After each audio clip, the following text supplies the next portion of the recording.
Hello, good morning दोस्तों। कैसे हैं आप लोग? आशा करती हूँ ठीक होंगे, है ना। खुद पर विश्वास करना सबसे बड़ा साहस और ये साहस करते रहें।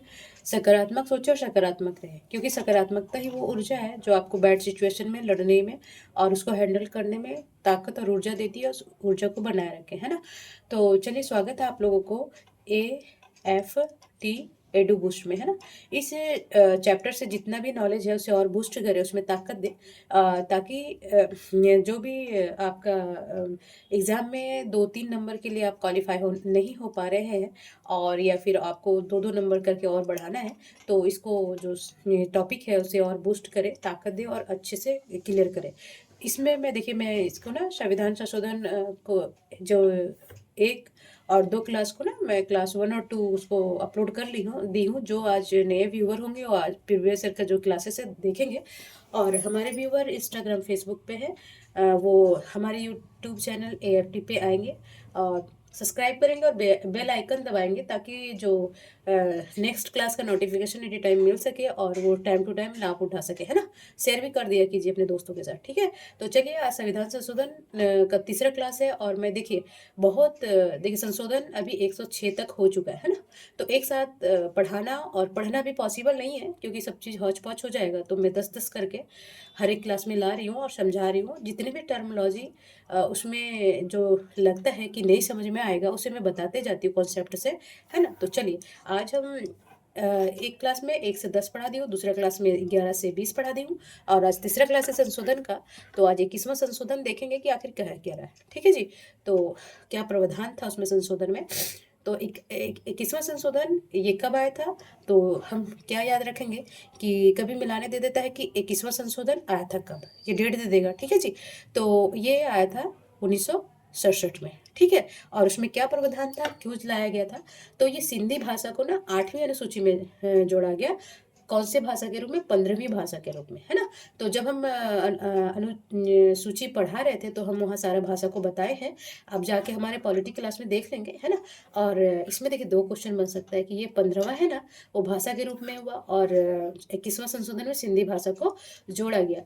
तो देखेंगे, जब मूल रूप से जब अनुसूचियाँ बनी थी, जो 8वां अनुसूची बना था, उसमें 14 भाषा थे, है ना। तो अभी टोटल वर्तमान में कितना भाषा है जी, तो 22। फिर ये जोड़ता गया, संथाली जुड़ा, डोगरी जोड़ा, बोडो जोड़ा, है ना। तो टाइम टू टाइम उसको जुड़ता गया उसमें, है ना। तो वर्तमान में 22 भाषा है, ठीक है। चलिए, अब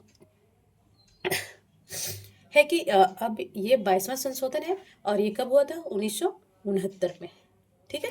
तो ये याद रखेंगे, क्या क्या याद रखना है कि ये 22वां संशोधन हुआ था कब, ये 1969 में हुआ था। और असम में एक अलग स्वायत्त राज्य मेघालय का निर्माण किया गया था, है ना। तो आप देखेंगे मैप में देखेंगे कि जो नॉर्थ ईस्टर्न राज्य है, तो यहाँ पे असम है, और ये असम से ही कट के ये मेघालय को बनाया गया, है ना जी। तो ये कब बनाया गया था, आप कभी डेट पूछ लेगा कि मेघालय का निर्माण कब हुआ था। तो इसका निर्माण हुआ था 21 जनवरी, मैं लिख देती हूँ। अगर कॉपी पेन लिख के लेके बैठे तो आप नोट करते जाए साइड साइड में, है ना। PDF चाहिए तो आप बताएंगे, ठीक है जी। और 1972 में ये असम से अलग होके अलग राज्य, स्वायत्त राज्य के रूप में बनाया गया, ठीक है। ये याद रखेंगे। चलिए, अब 23वां संशोधन है ना। 23वां संशोधन अधिनियम 1969 में ही आया। देखिए, 22वां और 23वां एक ही साल आया था, ठीक है। ये याद रखेंगे। और इसमें SC और ST जाति और जनजाति में आंग्ल भारतीय प्रतिनिधित्व को लोकसभा और विधानसभा में इनके प्रतिनिधित्व की और अतिरिक्त 10 वर्ष के लिए बढ़ोतरी की गई, है ना। कि जो ST और SC का और आंग्ल भारतीय का जो 104वां संशोधन हुआ था ना, 104वां संशोधन कब हुआ था जी, तो ये हुआ था 2020 में। उसमें क्या हुआ कि इसमें जो 2 आंग्ल भारतीय का नियुक्ति किया जाता था लोकसभा में, उसे हटा दिया गया। अब बताएंगे कि मैम क्यों हटा दिया गया।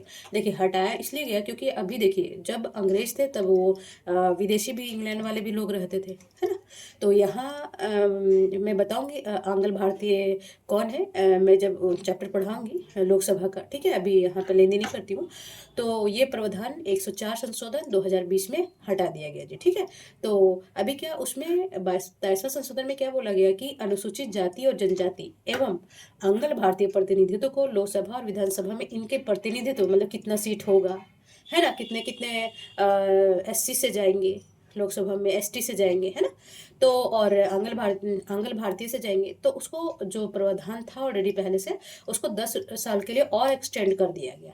ठीक है जी। तो ये कब किया गया था? ये 23वां संशोधन में 1969 में किया गया था। चलिए, अब 24वां संशोधन अधिनियम 1971 में आया था, और इसमें क्या बोला गया कि संसद को यह अधिकार है कि वह संविधान के किसी भी हिस्से का, चाहे वह मूल अधिकार हो, संशोधन कर सकता है ना। देखिए, ये वेरी वेरी इंपॉर्टेंट से याद रखेंगे कि कभी पूछ सकता है कि संसद को ये कब अधिकार, किस संशोधन के तहत ये अधिकार दिया गया कि वो संविधान के कोई भी क्षेत्र हो, और चाहे वो मौलिक अधिकार, फंडामेंटल राइट्स ही क्यों ना हो, संशोधन कर सकता है ना। तो संशोधन कर सकती है। तो ये कौन से संशोधन के तहत बोला गया? 24वां, है ना, ये ध्यान रखेंगे। और दूसरा प्रावधान क्या था इसमें कि राष्ट्रपति द्वारा संवैधानिक संशोधन विधेयक, ये यहाँ पे गलत है, को मंजूरी दी जानी जरूरी है ना। संवैधानिक संवैधानिक संशोधन होगा, उसका मंजूरी राष्ट्रपति देगा, तभी वो विधेयक यानी कि एक्ट, अधिनियम बन पाएगा। ठीक है, ये 24वां संशोधन में कहा गया था। ठीक है जी। चलिए, अब क्या है कि 25वां संशोधन 1971 में भी हुआ, है ना। तो आप देखेंगे, डेट याद रखेंगे ये कि 25वां संशोधन कब हुआ था। तो 25वां संशोधन 1971 में हुआ था। उसमें क्या क्या किया गया था कि संपत्ति के मूल अधिकार में कटौती की गई थी, है ना।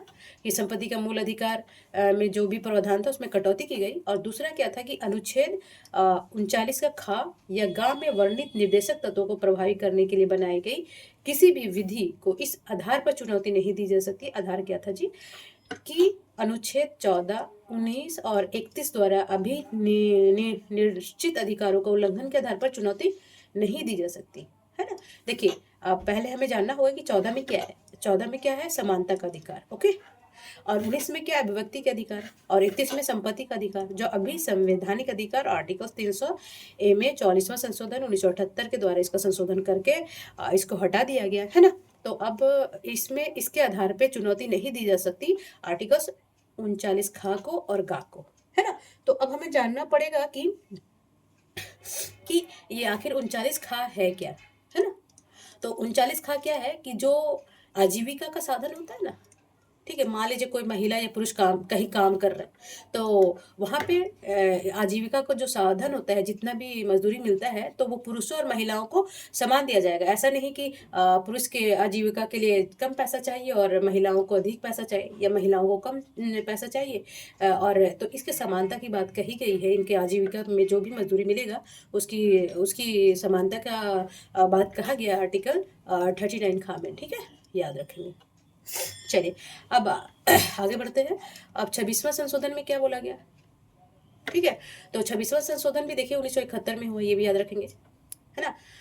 पीवी पर्स और प्रांतीय राज्यों को पूर्व शासकों के विशेष अधिकारों की समाप्ति कर दी गई, है ना, ये याद रखेंगे। चलिए, 27 संशोधन अधिनियम 1971 में देखिए 26वां भी हुआ, 25वां भी हुआ, और 27वां संशोधन भी 71 में हुआ, है ना।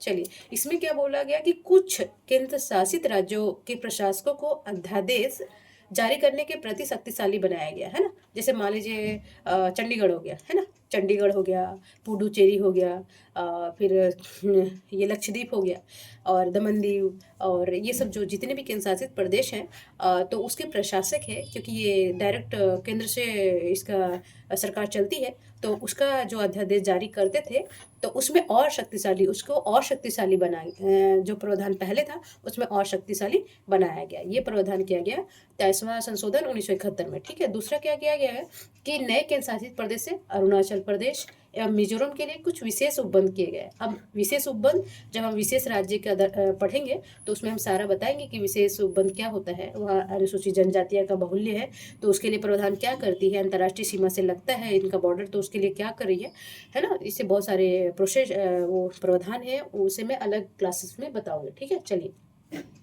अब तीसरा क्या बोल रहा है कि नए राज्य मणिपुर के लिए विधानमंडल एवं मंत्रिपरिषद निर्माण के लिए संसद को अधिकार दिया गया, है ना। जो मणिपुर था और जो उसके विधानमंडल मंडल के लिए और मंत्रिपरिषद निर्माण के संसद को अधिकार दिया गया, ठीक है। चलिए, अब 28वां संशोधन अधिनियम 1972 क्या बोला गया कि ICS, देखिए इंडियन सिविल सर्विस था पहले, अभी क्या हो गया, अभी IAS, IPS और IFS इसमें कन्वर्ट हो गया है ना। बट ये तीनों पहले ये ICS के नाम से जाना जाता था। तो बोलते हैं कि 28वां संशोधन में क्या गया, 1972 में क्या बोला गया कि ICS अधिकारियों के लिए विशेष विशेष अधिकारों को समाप्त कर संसद को उनकी जो क्या सेवा शर्तें, यहाँ पे ना ये सेवा रातें, ये थोड़ा गलत हो गया, ठीक करेंगे इसको, इसको मैं सुधार देती हूँ, ठीक है। तो इसमें आ जाएगा सेवा शर्तें, ठीक। तो इसमें क्या किया गया 28वां में कि जो ICS अधिकारी हैं, जो IAS IPS वगैरह हैं, अधिकारियों के लिए विशेष विशेष अधिकारों को समाप्त कर दिया गया और संसद को उनकी सेवा शर्तों को तय करने का अधिकार दिया कि संसद वो तय करेगी कि उनका क्या सेवा मिला जाएगा, उनको क्या उनको जो उनके पद के अकॉर्डिंग जो सही रहेगा ये उनको दिया जाएगा, ठीक है। चलिए, अब 29वां संशोधन 1972 में ही हुआ। अब उसमें भी क्या बोला गया कि 9वीं अनुसूची में दो केरल जो है ना, केरल राज्य है, उसके भूमि सुधार अधिनियमों को शामिल किया गया। यहाँ ना कभी कभी ना मिस्टेक हो जाता है, ठीक है, ठीक है, कोई बात नहीं। तो 29वां संशोधन अधिनियम 1972 में क्या बोला गया कि जो 9वीं अनुसूची में दो केरल भूमि सुधार अधिनियमों को शामिल किया गया, ये 29वां संशोधन 72 में किया। चलिए, तो आज का लास्ट संशोधन है कि 30वां संशोधन अधिनियम 1972 में क्या बोला गया कि नागरिक अधिकार संबंधित मामले में उच्चतम न्यायालय में अपील के लिए 20,000 रुपये की जरूरत खत्म एवं यह व्यवस्था दी गई कि यदि विधि की वास्तविक व्याख्या का कोई मामला हो तो यह उच्चतम न्यायालय में अपील हो सकती है ना। जैसे अपील करने के लिए 20,000 रुपये का था, इसे ना ये खत्म कर दिया गया। मान लीजिए कोई ऐसा है, फंडामेंटल राइट्स का हनन हुआ कोई गरीब आदमी के पास और उसके पास 20,000 रुपये नहीं, तो क्या उसे न्याय नहीं मिलेगा, है ना। तो ये कानून तो सही के लिए बनता है, बट इसका इम्प्लीमेंट और इसको पालन करने वाले व्यक्ति गड़बड़ करते हैं बाद में, है ना।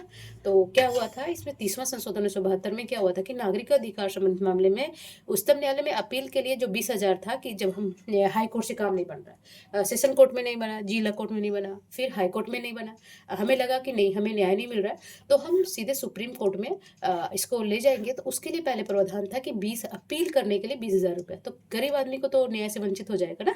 तो उसमें क्या किया कि 30वां संशोधन में 1972 में क्या किया गया, इस प्रावधान को 20,000 को कट कर दिया, मतलब खत्म कर दिया गया।